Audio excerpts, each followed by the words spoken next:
Vrasja e biznesmenit Mondi Mahalla të dielën e Elbasan po shkon drejt zbardhjes së plot.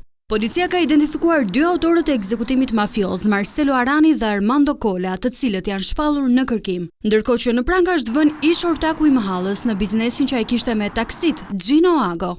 Policia thot se Ago është i dyshuar si bashkëpunëtor në krim dhe akuzohet për vrasje me paramendim kryer në bashkëpunim dhe prodhim dhe mbajtje pa leje të armëve dhe municionit.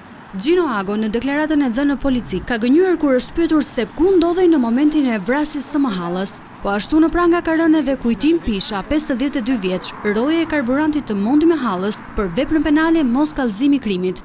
Dy ekzekutorët Marcelo Arani, 32 vjeç, banues në Elbasan, i cili ka patur mas siguri arrest në shtëpi për një tjetër vepër penale, dhe Armando Kola, 35 vjeç, banues në Laç, akuzohen për veprat penale vrasje me paramendim kryer në bashkëpunim, prodhim dhe mbajtje pa leje armëve dhe municionit, si dhe largimi të burgosurit nga vendi i qëndrimit.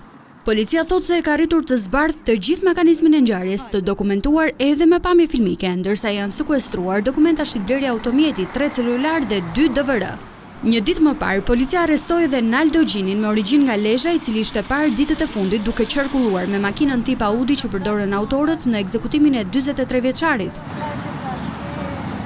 Automjeti rezulton në pronësi të subjektit të viktimës që jepte makina me qira. 43 vjeçari u qullua sapo kishte dalë nga zyra në karburantin e tij Xhaxhi Oil dhe sapo u fut në automjetin Range Rover.